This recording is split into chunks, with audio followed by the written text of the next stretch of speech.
मेरे प्यारे किसान भाइयों बहनों, मैं फिर एक बार आपको विशेष रूप से आज मन की बात बताना चाहता हूँ। मैं पहले भी मन की बात में इस विषय का जिक्र कर चुका हूँ।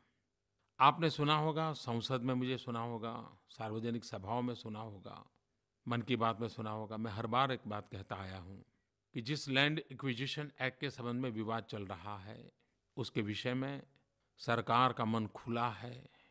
किसानों के हित के किसी भी सुझाव को मैं स्वीकार करने के लिए तैयार हूँ। ये बार-बार मैं कहता रहा हूँ। लेकिन आज मुझे मेरे किसान भाइयों-बहनों को ये कहना है कि लैंड एक्विजिशन एक्ट में सुधार की बात राज्यों की तरफ से आई, आग्रहपूर्वक आई और सबको लगता था कि गाँव गरीब किसान का अगर भला करना है, खेतों तक पानी पहुँचाने के लिए नहरें बनानी हैं, गाँव में बिजली पहुँचाने के लिए खंभे लगाने हैं, गाँव के लिए सड़क बनानी है, गाँव के गरीबों के लिए घर बनाने हैं, गाँव के गरीब नौजवानों को रोज़गार के लिए व्यवस्थाएँ उपलब्ध करानी हैं, तो हमें ये अफ़सरशाही के चुंगल से कानून को निकालना पड़ेगा। और तब जाकर के सुधार का प्रस्ताव आया था। लेकिन मैंने देखा कि इतने भ्रम फैलाए गए, किसान को इतना भयभीत कर दिया गया।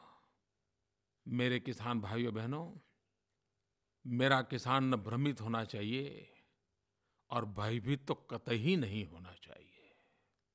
और मैं ऐसा कोई अवसर किसी को देना नहीं चाहता हूँ कि जो किसानों को भयभीत करे, किसानों को भ्रमित करे। और मेरे लिए देश में हर एक आवाज़ का महत्व है, लेकिन किसानों की आवाज़ का विशेष महत्व है।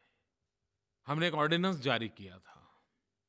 कल 31 अगस्त को ऑर्डिनेंस की सीमा समाप्त हो रही है और मैंने तय किया है, समाप्त होने दिया जाए।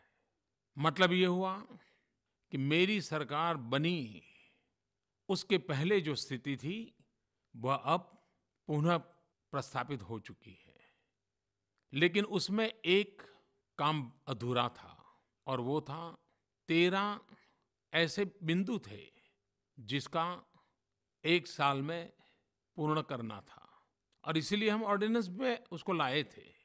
लेकिन इन विवादों के रहते वो मामला भी उलझ गया। ऑर्डिनेंस तो समाप्त हो रहा है, लेकिन जिससे किसानों को सीधा लाभ मिलने वाला है, किसानों का सीधा आर्थिक लाभ जिससे जुड़ा हुआ है, उन 13 बिंदुओं को हम नियमों के तहत ला करके आज ही लागू कर रहे हैं ताकि किसानों को नुकसान न हो, आर्थिक हानि न हो। और इसलिए जिन 13 बिंदुओं को लागू करना पहले के कानून में बाकी था, उसको आज हम पूरा कर रहे हैं। और मेरे किसान भाइयों-बहनों को मैं विश्वास दिलाता हूँ कि हमारे लिए जय जवान जय किसान ये नारा नहीं है, ये हमारा मंत्र है। गाँव गरीब किसान का कल्याण। और तभी तो हमने 15 अगस्त को कहा था कि सिर्फ कृषि विभाग नहीं, लेकिन कृषि एवं किसान कल्याण विभाग बनाया जाएगा, जिसका निर्णय हमने बहुत तेजी से आगे बढ़ाया है। तो मेरे किसान भाइयों-बहनों, अब न भ्रम का कोई कारण है और न ही कोई भयभीत करने का प्रयास करें, तो आपको भयभीत होने की आवश्यकता है।